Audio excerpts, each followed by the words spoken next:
Hey, kia ora, everyone. So good to be here today. And I am loving this series on real theology. How cool it is to be able to take movies that we watch and apply it to our lives practically. And not in a way that replaces scripture by all means, but just in a way that helps us to kind of explore our faith. And sometimes I feel like I need to have things that give my thoughts and emotions kind of a picture. And so that's what I feel like real theology does. I feel like it's this whole episode of just being able to put our feelings and our thoughts and our things that we can't get out into something that we can practically take away and a visual. And I'm such a visual person. And I love movies, absolutely love them, have loved them ever since I saw my first movie in a theater, which was Mary Poppins.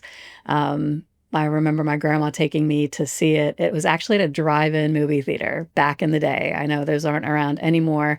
They don't even exist in the US anymore. But man, it was so cool to be able to go and watch that movie. And I mean, Mary Poppins, who doesn't love that movie? It's a classic. And some of my favorite movies are ones that are basically rooting for the little man, or the ones that require great courage, or they want you to think outside the box, or beating the odds. Some of those movies for me are Gladiator, awesome movie. Jaws, I mean, come on, what talk about beating like the big bad shark in the ocean. Such a great movie. And the other one that I really love is a movie that gets me every single time. I mean, weeping tears. And that movie is Hacksaw Ridge. And basically, in Hacksaw Ridge, it's this story about this soldier who doesn't carry a weapon because of his faith. He doesn't want to carry a weapon. He's a medical surgeon, and he goes into the fields of these real hard out battles. And there's this one point in the film where he's going back and he's just picking up these soldiers that have been shot, and he's carrying them out one by one. And he says this quote that just wrecks me. He says, "Lord, just one more." And talking about how he just wants the strength and the courage to go back and get one more soldier and rescue them and bring them to safety. And man, I'm even getting teared up now thinking about that movie and how impactful it is.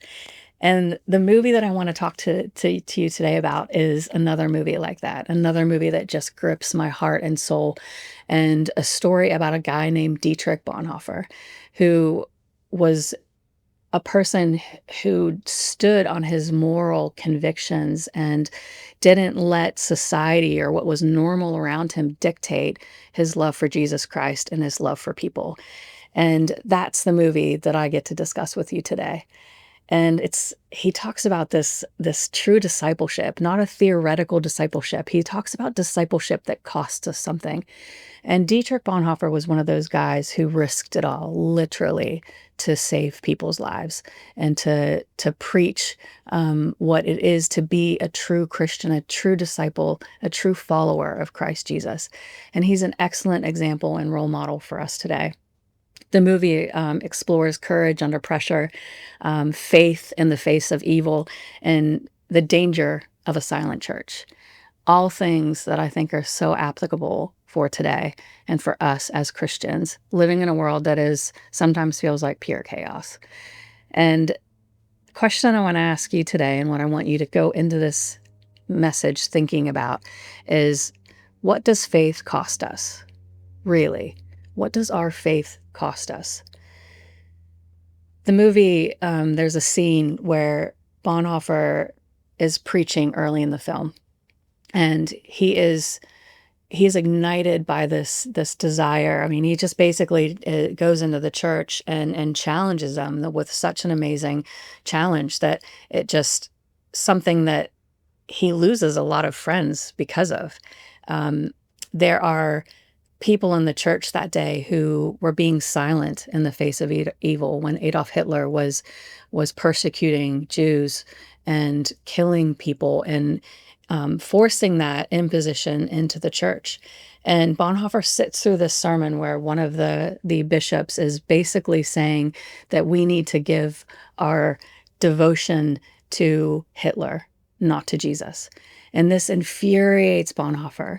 And so he gets the opportunity to preach, and he gets up and he basically um, makes a lot of people really mad. And we draw back to a time when, Jesus also made a lot of people really mad, or he would say stuff that would just be kind of countercultural. And one of those verses is in Luke 9, verse 23. Jesus says to the crowd, "If anyone wants to be my follower, you must give up your own way, take up your cross daily, and follow me." Bonhoeffer, when he's preaching, he preaches a sermon that talks about the cost of cheap grace, and the cost, what costly grace is. And he says this quote. He says, "Cheap grace is the preaching of forgiveness without requiring repentance. It's baptism without church discipline. It's communion without confession, absolution without personal confession. Cheap grace is grace without discipleship, grace without the cross, grace without Jesus Christ, living and incarnate. Costly grace is costly because it calls us to follow, and it's grace because it calls us to follow Jesus Christ. It is costly because it costs a man his life, and it is grace because it gives a man the only true life. It is costly because it condemns sin, and grace because it justifies the sinner. Above all, it is costly because it costs God the life of his Son. And what has cost God much cannot be cheap for us." What an incredible quote by Bonhoeffer. Both Luke 9:23 and Bonhoeffer emphasize that discipleship costs a person their life, but it's grace because it grants us true life. Let that sink in for a second. It might cost us our life. It might cost us our worldly desires and these things that the world says are so amazing and so good, but actually grants us true life. People search through every way of finding happiness and love, but really, grace is Jesus Christ, who is love and is peace and is good. And that's what Bonhoeffer and Jesus are talking about. And Bonhoeffer's life illustrated a daily sacrifice. He had said once in a quote, he said that his final martyrdom was the culmination of thousands of smaller daily decisions to follow Christ regardless of the cost. When he was in prison for his faith, he reflected on the fact that it was choosing daily to follow Christ. It wasn't this big one-off thing of what he did to try to stop Hitler. It was choosing daily to follow Christ. And that's, I think, so poignant for us as well, to really choose daily to follow Christ, regardless of what it costs us. Comfortable Christianity costs very little. And I think crisis really reveals what we truly believe. When we go through something hard, it's crisis that really amplifies our love for Christ and how we handle crisis. And I also believe that faith that never costs us anything rarely changes anything. Faith that never costs us anything rarely changes anything. Bonhoeffer then, in the movie later on, he goes to England to try to convince the English church that there's a problem in Germany. And here's the thing.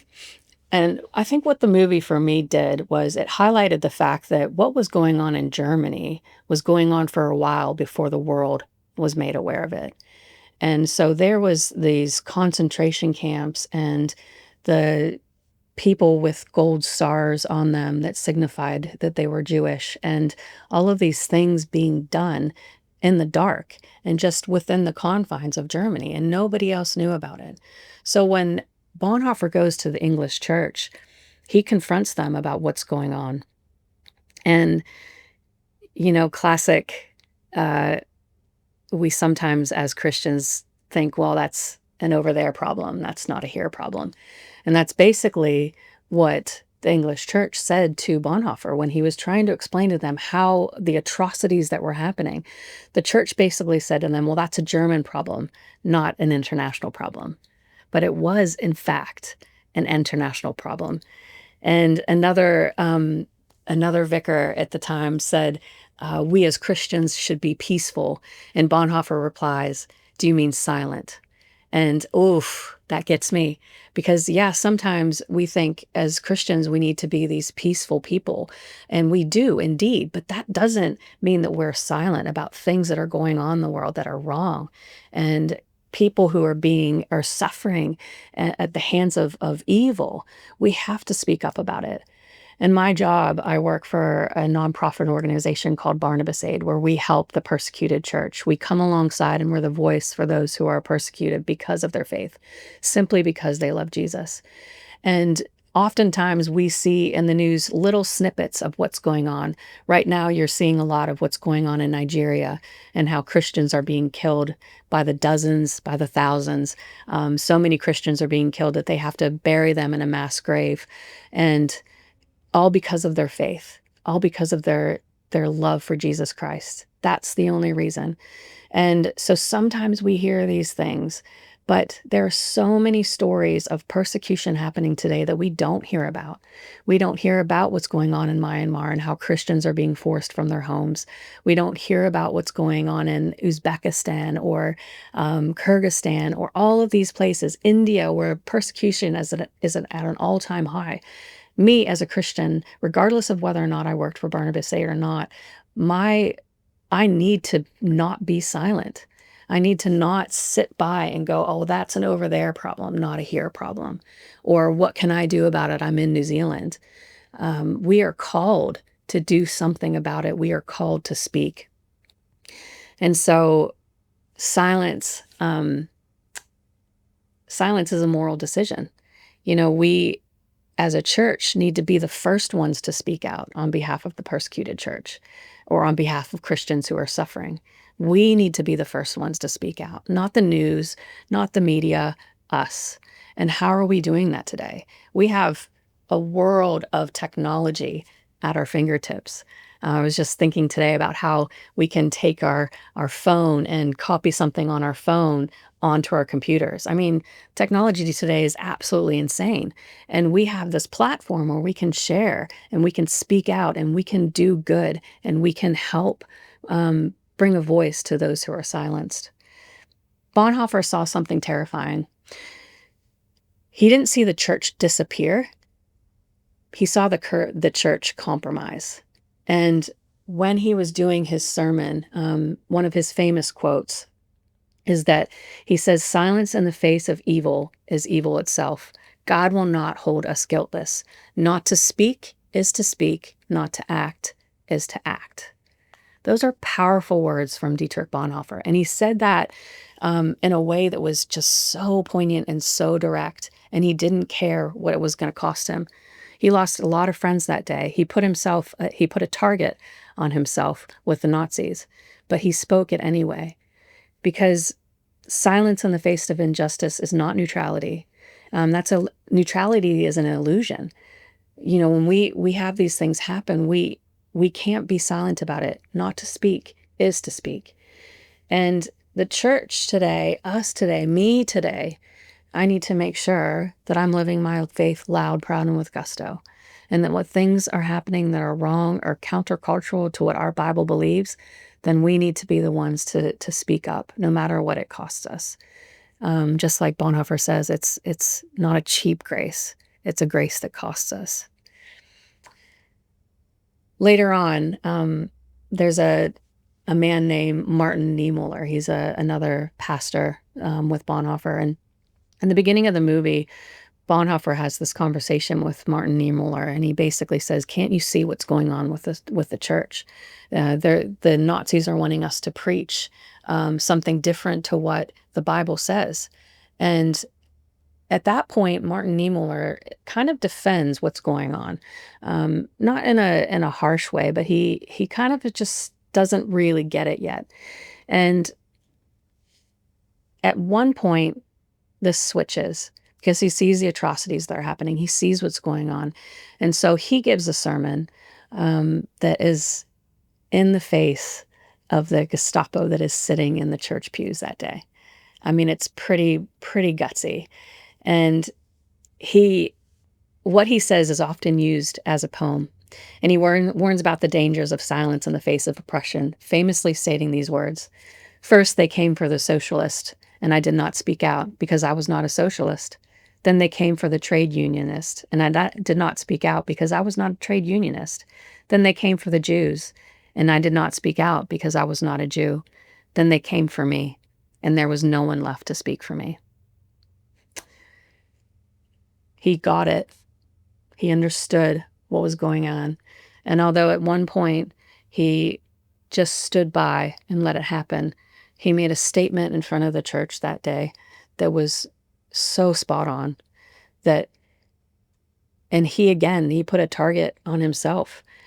He actually, he was speaking from the pulpit. He wasn't speaking at a rally or a protest. It was a sermon.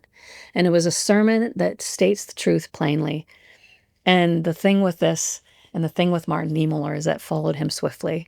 That night he went home to his family, and the Nazis showed up and they took him away. And he ended up spending 8 years in a concentration camp because of that sermon. The thing about our faith and what Bonhoeffer and Niemöller show us is that we can't just sit by. Faith becomes dangerous when it's refusing to stay private. And I think for us to have that hard line in today's culture, it is very difficult. And I'm not making that trite. It is difficult to be a Christian today. In New Zealand, we live in a very secular culture. We live in a culture that a lot of what happens is contrary to what our Bible says and what we read when we read the scriptures. And in Acts chapter 5, verse 29, I love this because Peter comes up against the Sadducees of that day. And they had basically, in the verse before that, said, look, we told you not to speak about Jesus Christ. And they're so angry, and they want to put Peter and the apostles in prison. But Peter says this: we must obey God rather than any human authority. I mean, that's the kind of courage that movies are made of, right? I mean, that's the kind of stuff that we watch and we go, yeah, stand up for Jesus. That's amazing. And when everybody else was telling Peter and the apostles to shut up, they didn't. They refused. They basically said, you can do whatever you want to us, because grace cost us something. What Jesus did on the cross, it was worth something, and our lives are going to live that out. And so, no, they weren't going to back down. They weren't going to stop talking about Jesus. They weren't going to stop leading people to truth and life. They were much rather spend their time in prison than to ever deny Jesus. We must obey God rather than men. The danger of that day wasn't that the Nazis shut the church down. They didn't. They made some changes. I mean, they took out crosses and from churches and replaced them with swastikas. But they didn't shut the church down. They just wanted the church to fall in line. And how are we today? How are we being forced by our culture around us to fall in line? Because it's happening. And like I said before, faith becomes dangerous when it refuses to stay private. Niemöller talked a lot about this. In the movie, it shows right before the Nazis come, his wife says to him, you talk about this a lot in private, and I'm so proud of you for making it public. He finally got to the point where he couldn't sit back anymore. I love thinking about the fact that, we come to church on Sundays, and we have this amazing time of worship and some great teaching. This Real Theology series has been so good, and so many good things have come out of it. But what's preached on a Sunday is tested on a Monday. Do you know what I mean? We can't just sit in the pew and, let it sink in and go, "Oh, that was a great message," and then not expect Monday to challenge us. It should challenge us. When we walk into our schools, when we walk into our workplaces, people should see something different in us, and they should ask us about it. Or when we're challenged with something that we don't believe is right, when we stand up for that, having the courage to do that is massive. What happens and is preached on a Sunday should challenge us and be tested on a Monday. So with Niemöller, he felt that. He went home from that sermon that day and was arrested, and like I said, spent 8 years in a concentration camp. When he stepped down from the pulpit that day, it followed him all the way home. And that's where discipleship gets real. Oftentimes courage isn't loud, it's faithfulness under pressure. So I've got a couple questions for us to think through today. What truths are we hesitant to speak about because of the cost? What truths are we hesitant to speak about because of the cost? Where have we softened the gospel to keep peace? Are we more concerned with acceptance than obedience? I'll read those again. What truths are we hesitant to speak about because of the cost? Where have we softened the gospel to keep the peace? And are we more concerned about acceptance than obedience? Bonhoeffer and Niemöller represent two awakenings. One saw the danger early, and one spoke when silence was no longer possible. And together they show us the fact that courage can be delayed, but it still matters. Maybe you missed an opportunity to talk to a friend at work about Jesus. Maybe you didn't speak out when you should have. The thing about courage is that it can be delayed, but it still matters. We can still make a difference. I have so many regrets in my life about how I should have spoken out or how I should have said something or how this opportunity came my way and I stayed silent because I didn't want to look weird or lose a friend. But I really believe that the grace we talk about, it's a grace that sees those things in our life and gives us opportunities to live out with courage over and over again. We always have opportunities to be courage and bold for Christ, always. And another thing I want to challenge you with is asking for those opportunities, asking for moments when you can be courageous. And I guarantee you that when you ask God for moments to be courageous, He will give them to you, and it will cost you something. But I will tell you, and just like Bonhoeffer and Niemöller did, that it's worth it. It's worth it all. When you ask for that courage and when you live that courage out because of what Christ did for us, it is so worth it. Matthew 16:24-26 says this. Then Jesus said to his disciples, "If any of you wants to be my follower, you must give up your own way, take up your cross, and follow me. If you try to hang on to your life, you will lose it. But if you give up your life for my sake, you will save it. And what do you benefit if you gain the whole world and lose your own soul? Is anything worth more than your soul?" When Bonhoeffer was in prison, he had an opportunity to escape. It was the night before he was going to be hanged because of what he did. And one of the soldiers comes to him and says, "Look, I've got a plan. I can get you out. You can live. You should live." And Bonhoeffer says this to him. He says, "Every act of courage carries a cost." And he was ready that day or the next day to give his life because he knew that what he did, what he stood up for, was worth standing up for. When the Gestapo originally took Bonhoeffer from his home, he asked him this question. He said, how is it that the Christian could be an assassin? And Bonhoeffer says, "It's not only my task to look after the victims of madmen who drive a motor car through a crowded street, but to do all in my power to stop them from driving at all." We have to do everything within our power to stop evil. You know, Bonhoeffer might have lost his freedom, his future, and even his life, but he never lost his faith. Bonhoeffer, another famous quote, he says, when Christ calls a man, he bids him come and die. And that's what those verses are talking about in Matthew 16:24. When Jesus says, take up your cross and follow me, he's talking about grace that is going to cost us something, and a life that it's going to be rough. There was nowhere in the Bible where Jesus says it's going to be easy. But the thing is, so much good and so much hope and so much peace, a peace that passes all understanding, is given to us when we take up our cross and follow Christ. And just like Bonhoeffer, that's the daily choices that we make. It's the daily things that we do that make a difference.